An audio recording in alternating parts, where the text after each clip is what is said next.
Welcome back, everybody. Hey, welcome back, Doug.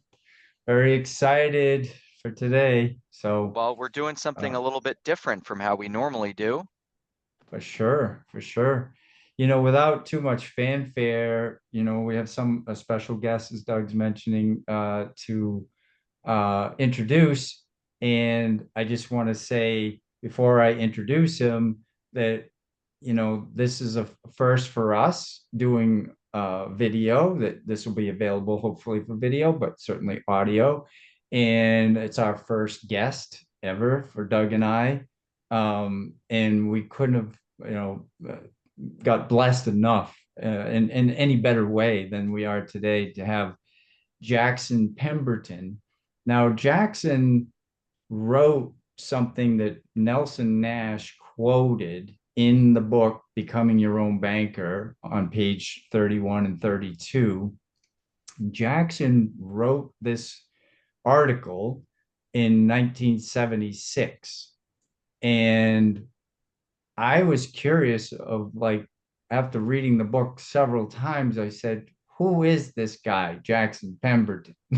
Like, Mhm. what was he about? Because Nelson doesn't, other than quoting some of his writing, he didn't really talk about Jackson. He didn't say anything about him, who he was, where he came from, all that, other than to say where he wrote the article that was quoted.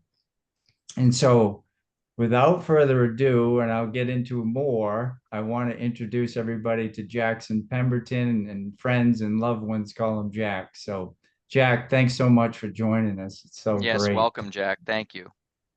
It's good to be here. I'm glad to be here with you this Yeah, morning. so It's been 50 years since all that happened, but I'm still kicking. you are, and you're kicking well, and that was what was a bit shocking. What I was mentioning this to someone earlier. I said, when Nelson referenced anything, and of course he was an Austrian school of Austrian economics advocate, and we took all these guys, von Mises and Ludwig von Mises, and all these guys were older, right? And I said, well, of course, a guy that was writing as if he was one of the founding fathers, which this story and how you positioned it, I said, well, he was an old man in 76. And I said, he's probably not alive. I mean, honestly, Hmm. Jack, that's what I said to myself. So I looked you up and I'm like, holy cow, this guy's not only alive, he's got a website, he's still writing. I'm like, what? Active And blog. Yep, yep. yeah, like I was shocked, right? And of course, on your website, there was a way to reach out to you. And that's how you and I first met. I sent you a note through the website. And Yep. I think the next morning you called me.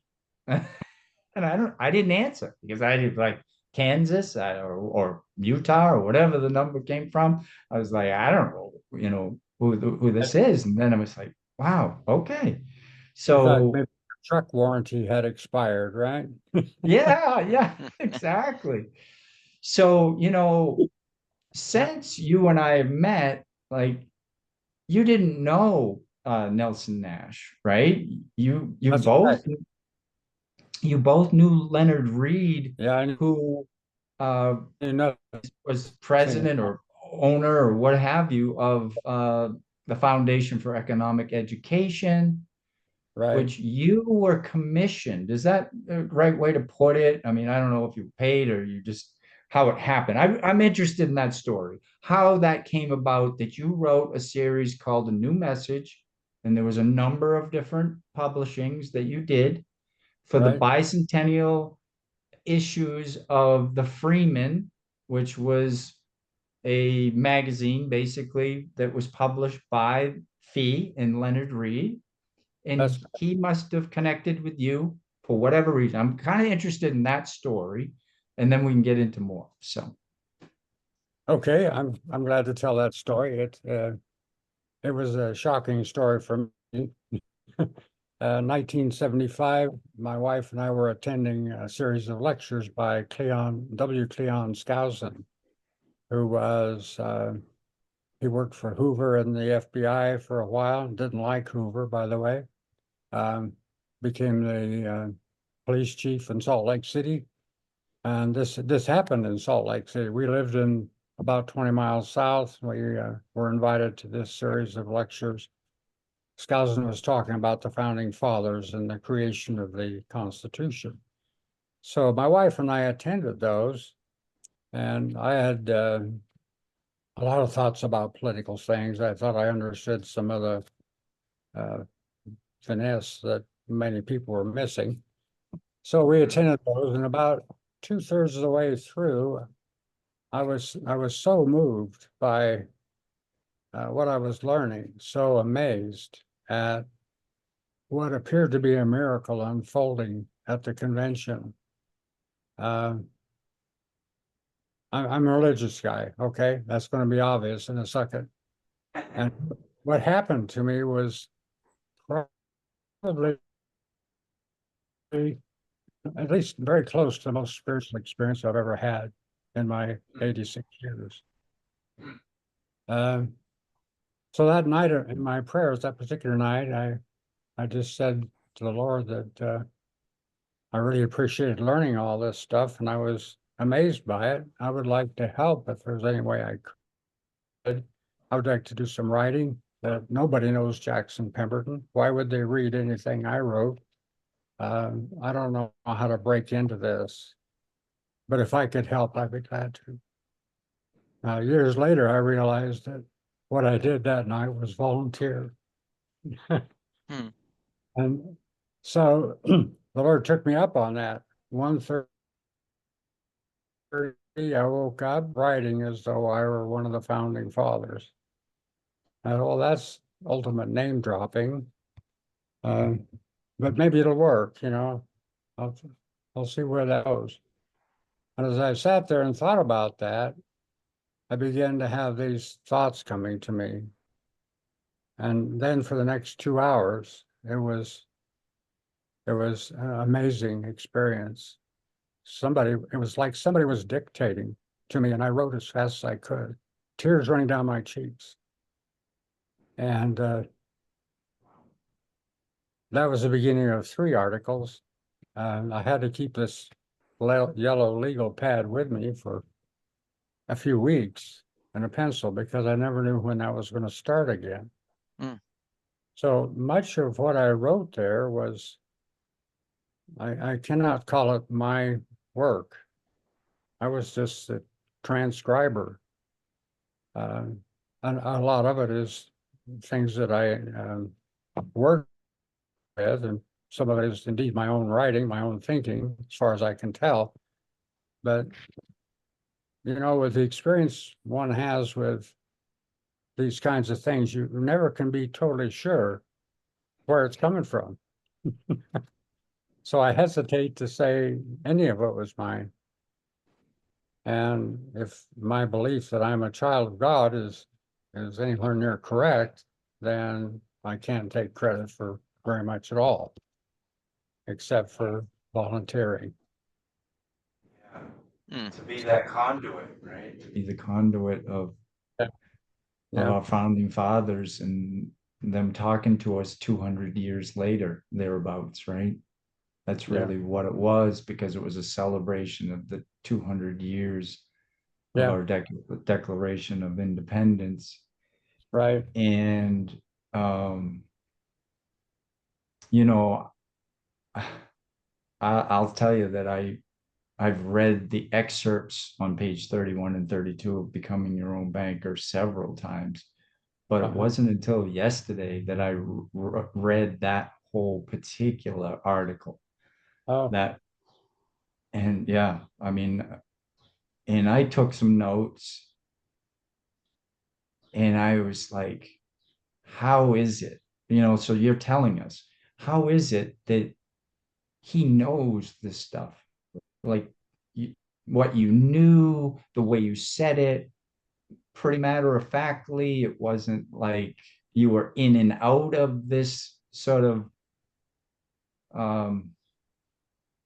expression of the founding fathers, it really felt like you were a founding father. I mean, that's what the writing is, and it's trying to point out. And I'm going to pull up the book if you guys don't mind, because there's one part on page 32.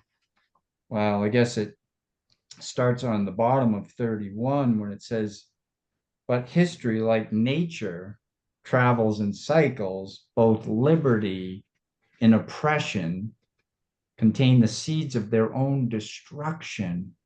This stuff coming out of you and in through your hand onto the computer or paper, I guess you said.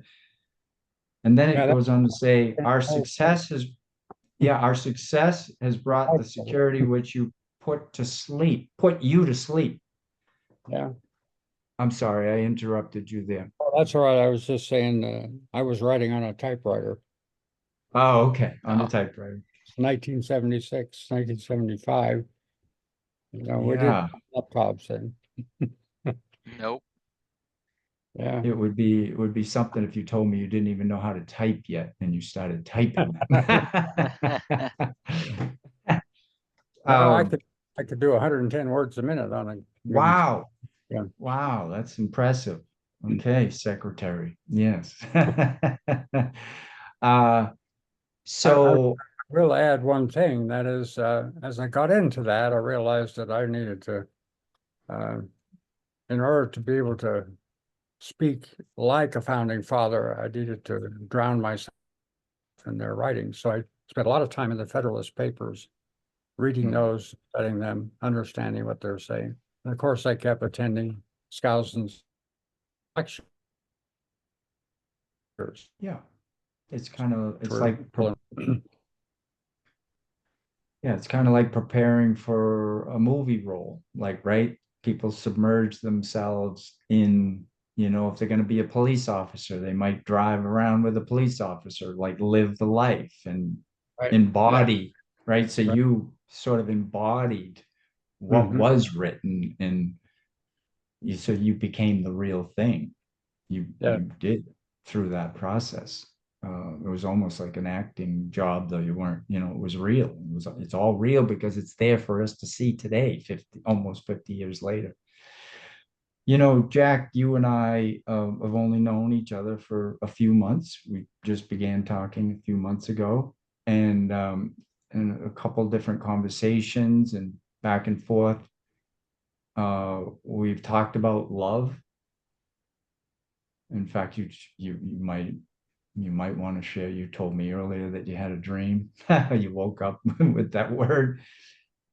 And I've said that that's really what I think this infinite banking concept is about.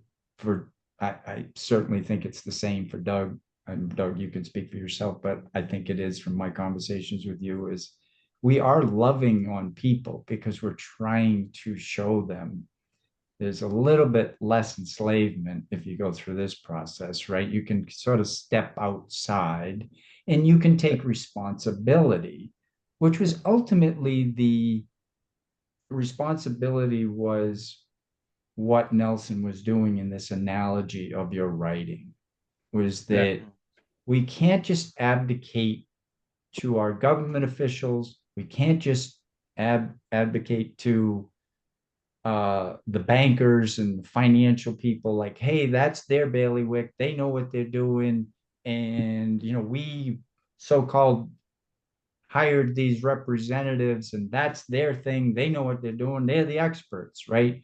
But no, we are the ones that give them the power, as you've written.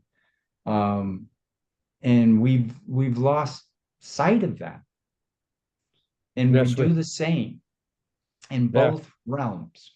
So it was a perfect thing that he pulled up from, because he didn't write the book till 2000, right? Yeah. 24 years later, and he pulled that part up to make that analogy. Right. Right, because that's a pretty central theme in the book of, regaining control there. Yeah.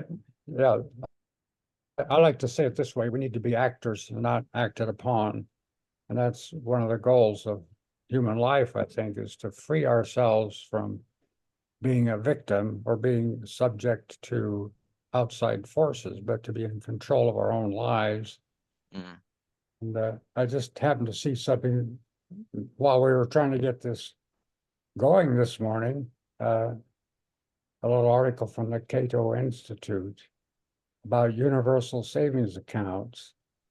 And way down in there, it says this: to fix this problem, Congress should create a universal savings account that would function similarly to retirement accounts. Income saved in the account would only be taxed once, but without restriction on who could contribute, on what the funds could be used for, or when they could be spent. Similar accounts have been set up in Canada, United Kingdom, and South Africa, where they are wildly popular, having increased personal savings, and are used by people at every income level.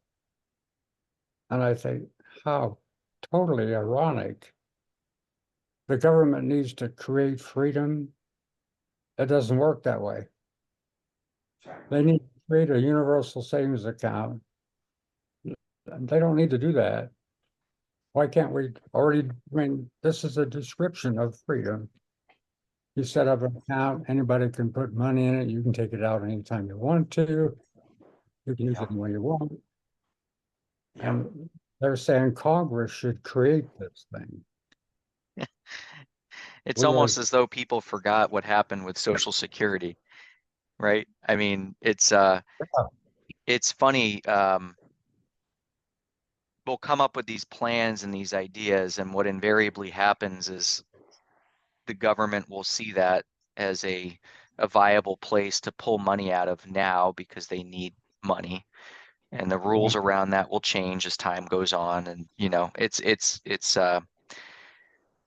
I agree, that is ironic. And we have a much better way of doing things, which I think is interesting that you've seen that since speaking with John. And I mean, I just read your latest blog post. I'd love it if you could speak a little bit more about your recent journey into life insurance, because as I understand it, after speaking with John, you identified so much with this concept and process that you wanted to go become a licensed agent yourself. Is that correct? that's correct. I just got my license about 2 weeks ago. So you got that done in like less than a month.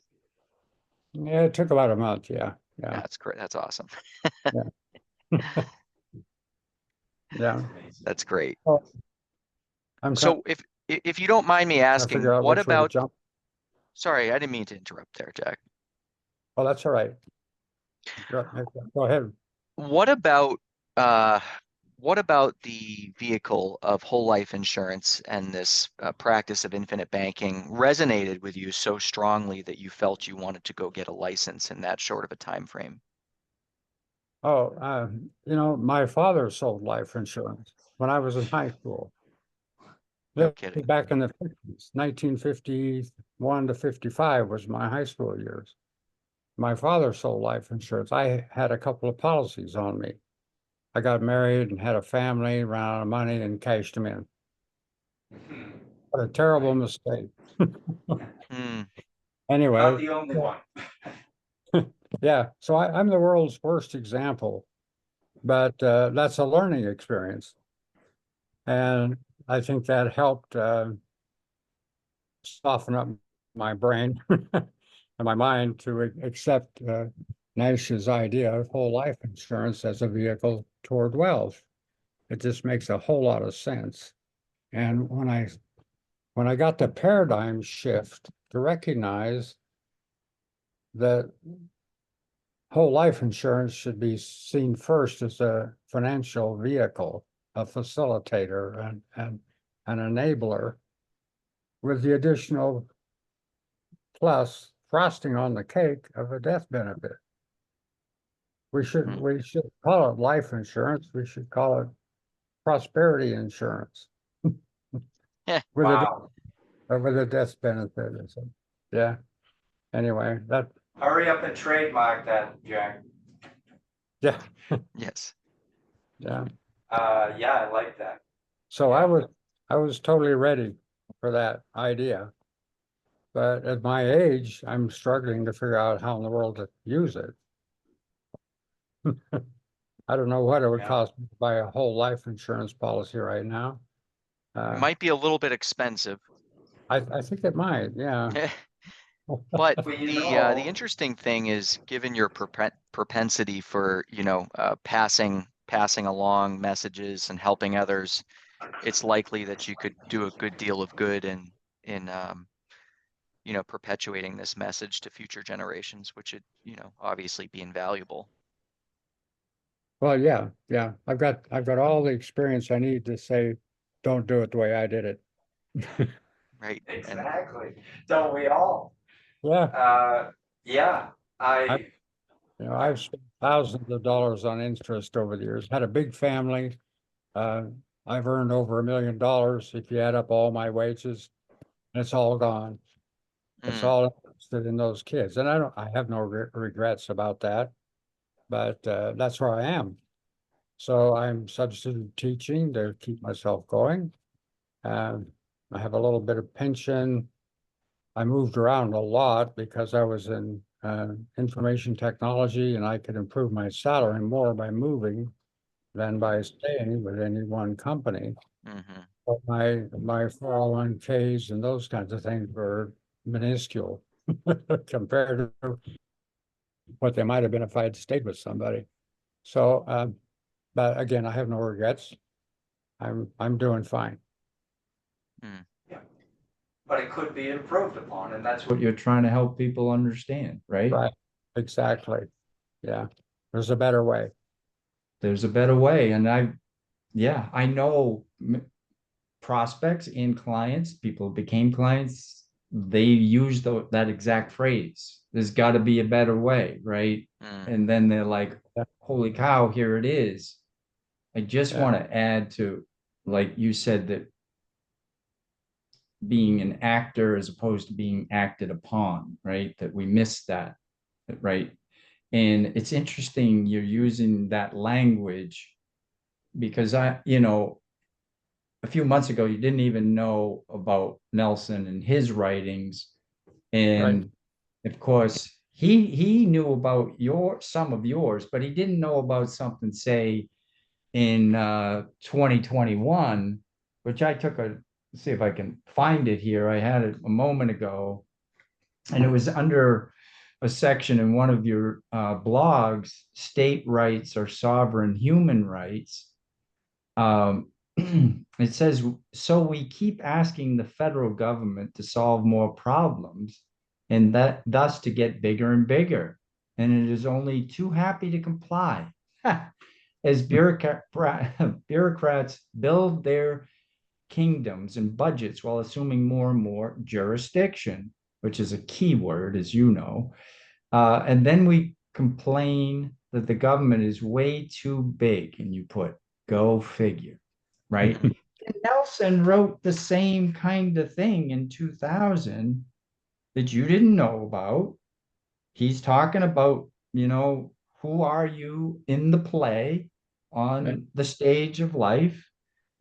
And he says to further compound the problem, there is this prevailing tendency in the current crop of Americans to look to government solutions to what they think is a problem that is outside themselves. And then you're reading this morning, Cato Institute saying that we should have this universal savings account, which is one more government solution. They're asking the government, they're writing this to the government, like you should do this. Yeah. And we already have a vehicle, and it's better than what at least was described in what you just read, which is because you don't take your money out. You Yeah. don't have access to your money. You can leverage your money. So your hmm money keeps growing. So it's Yeah. better than what they're asking to be now created. Yeah. It's existing today. So that's the stuff to me. It's like, does anybody understand whole life? And nobody, I mean, let's Very say few for the, people. Very few. yeah, Yeah. so few know about the infinite banking concept of how to utilize the whole life, Paul, the concept of utilizing it to finance your life and then finance your retirement. That would, what you paid in interest and principal and all that stuff with all those children and all the moving around and buying houses and selling, all this stuff, that you were going to pay that stuff anyways. And if you had paid it back to the insurance company, you'd still have the $1,000,000 plus all these beautiful children and the great life, right? You didn't have to like trade off. You could have had both. And an And that's enormous not death just benefit, yours, plus a death benefit. a So substantial one at that point, right? yeah, Yeah, great yeah. point. Substantial. It would have Yeah, been a we've lot said more this than a before million. on a lot more than 1 million. Yeah, we've said this before on here a lot where I mean, I've gone and looked at socialsecurity.gov and I'm only, how old am I going to turn in July? 37. I keep forgetting how old I am. That's not good. But I'm Me too, about to Doug. turn 37 and even at this point in my life I've looked at, the amount of money that I've earned versus how much I retain, right, in my banking system, and it's depressing. And luckily I found this way of doing things now that allows me to retain a much larger percentage of that. So I have the ability to kind of start over, which is great. But even when John and I show this to people and we show them this better way and people can acknowledge that it's a better way, there's still so much resistance to it because people just assume that there's got to be some catch that we're not telling them or, because everybody else isn't doing it, it must not be the right thing to do. And I'm sure that you run into that Yeah, ideology quite a bit as well. It's yeah, easier to be a sheep. It truly is. It's a yeah, lot easier to be a sheep and just kind of go along with the herd. And it's tough yeah, to break through on that to people. yeah. And it requires a mental shift, that's one of the big challenges. It's a paradigm problem. We grow up in a society that looks at things, you have to use the bank, right? You got to go to the bank to buy a car. And that's just we grow up with that and we think that's the way the world is. But most of it is, but that doesn't make it the best. Yeah, Yeah, it doesn't make it Yeah. the only way, right? for sure. I wanted to go back to this love thing because I'm all about, well, I'm not all about it, but I like love. I I like like to give it and I like to receive it. Um, I love you love. wrote, what's that? I love love. Yeah, I love love. That should be on a t-shirt or something. Uh, you wrote, love is the highest choice. Freedom of choice is the highest right, and the highest choice is to love. And to me, that is so powerful. And then you coined it's funny that we talk about leveraging the cash value in a policy, and you came up with a new word as far as I'm concerned, leverage. There's, Leverage. and I'm like, wow, does that fit perfectly with infinite banking and what we're Yeah, trying to do with people? Uh, is guide them out of the stress, right? Hey, you had a relationship with God, which I'm sure was crucial in instrumental in keeping your marriage together, to raising children, to all the stresses of life, right? All the stresses at work, yeah, and that's a bunch of what we can't alleviate all the stress, all the bad stress, but we know financial is a huge portion of it, right? yeah, Yes. And stresses on our relationships. And that's what we're doing is we're trying to release that so there's less concern about the financial because you're not losing sleep over what's in the blind investments that many people make, right?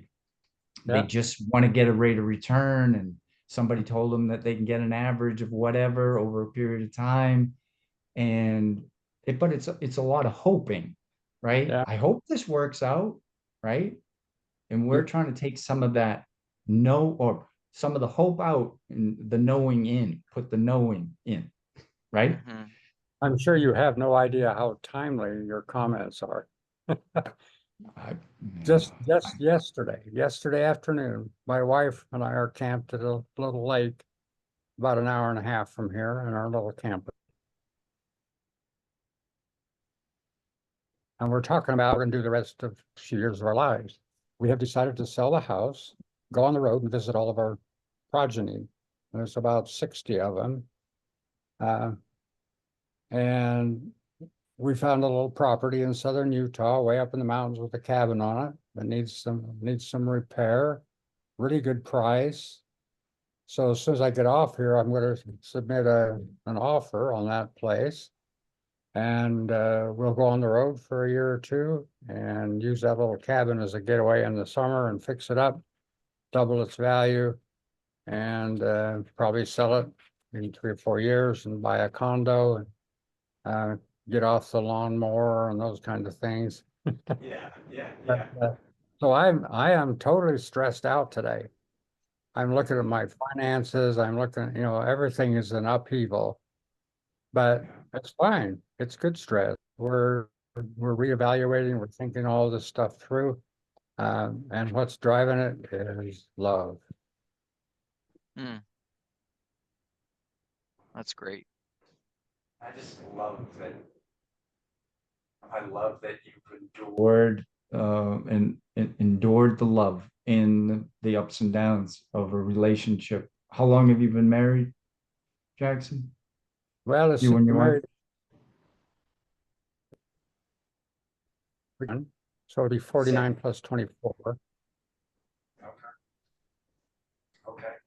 So that you guys talk through the stuff that wasn't always easy to talk about, right? Finances are not people's favorite subject, like especially Oh, if you're stressed about it, right? that's right. It can be really tough.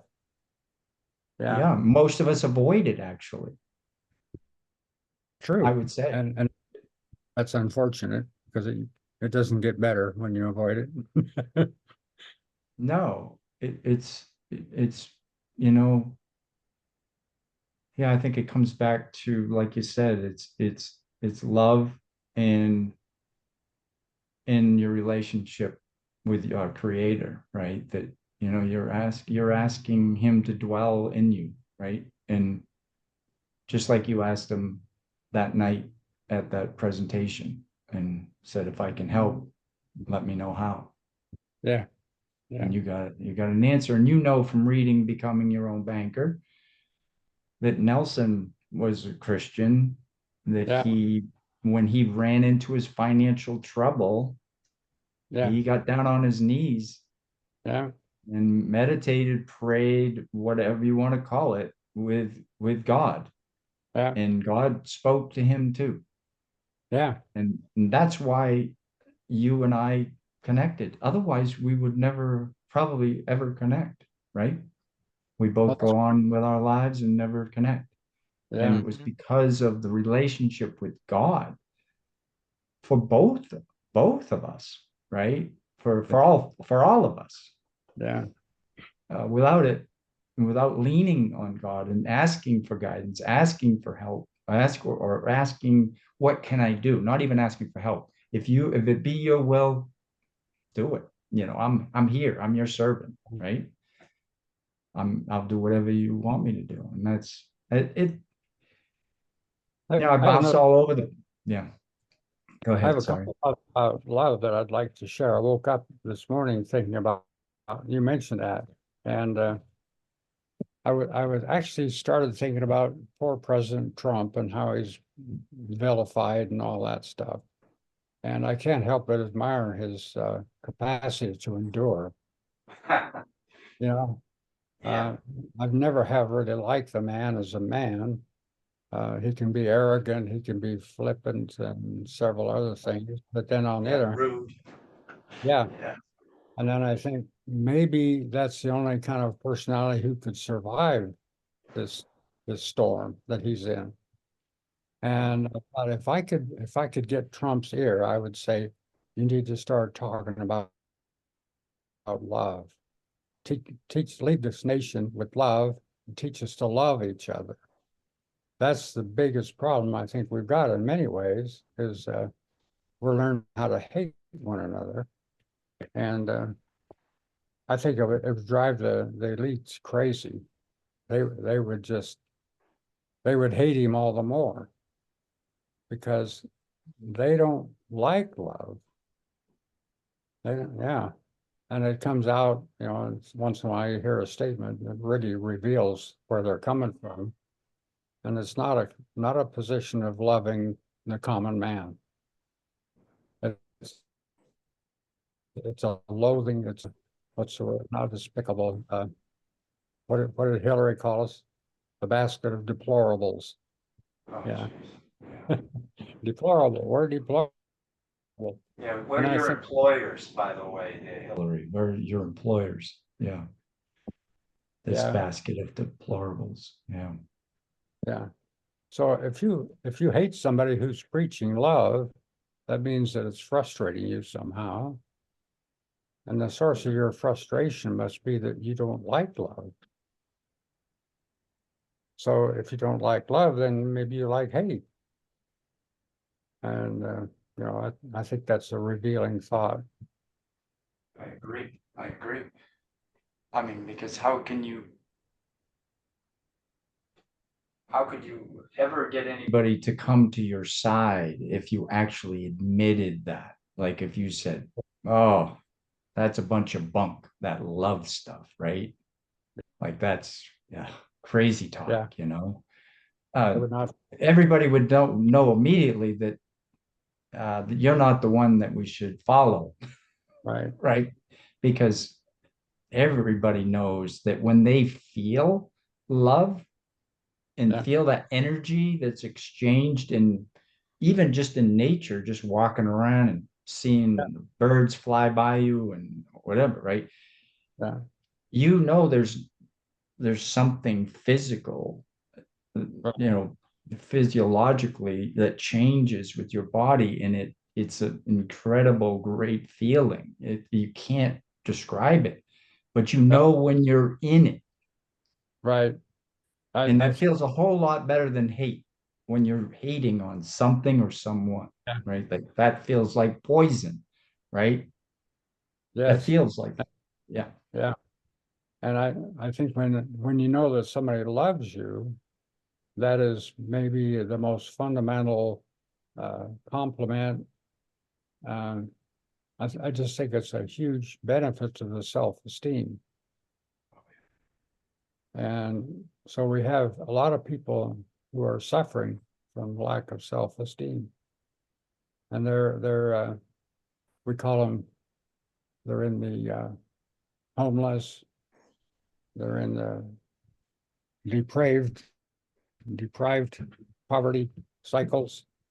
And if they just knew somebody loved them, what it would do for those people. Yeah. So I'm amazed that none of the politicians are using the word love. You never hear it in a political context. So why is that or is it forbidden, or are they just ignoring it? I don't know. But it seems to me if you wanted to run for office, you might preach love a little bit, and you might just get a bunch of votes. We're dying. We're dying. What's that? I say we're dying for lack of love. This is dying for lack of love. That's only one perspective. There's several perspectives, of course, but that is one of the more fundamental ones, I think. Well, if you take away this tool of fear that's used quite often, which is certainly, if not one and the same, it's a close relative to hate, right? Is fear. And so if you believe that that's the way to manipulate things is through some even subtle forms of fear, right? That don't present themselves like in bold letters in front of you, fear, but so much of our decision making is based off of fear of something in the future, fear of Yeah. something happening if we don't comply. Um, and so we just kind of surrender. We throw our hands up. Mhm. Yeah. Absolutely. Yeah. So, first of all, this has been great. I hope we can do more of this because this conversation has a long way to go. Yeah, we And got started. but I do want you to get that property and we'll stop it roughly here. And yeah, if you're up for it, we'd like to do this again and sometime in the near future and continue the conversation. That would be Okay, great. that would be fun. Yeah, Thank you very much for your time today, Jackson. I'm delighted to be here. I hope I've done more good than damage. Absolutely, you have. Yeah, it's And all you got to good. let us know how the offer on the house goes, okay? Oh, yeah. Yeah, Yeah, hopefully you'll sleep better tonight. Yes. I think I will. We'll get this behind us, and it's an exciting time. And Yeah, we are very adventurous, my wife and I. I And love it. that's part of the secret of our longevity in our marriage is life is an adventure. Hmm. We try to keep it that way, no matter what happens. It's exciting. Love it. That is so good. Thank you so much, Jack. All right, we'll talk again and have a great rest of the day, both of you, Doug and Jack. And It's good to yeah, meet thanks you. again. Thanks, John. Yeah, nice to meet you too. Nice to meet you, Jack. Bye, everybody. Okay, bye-bye. Okay, so long.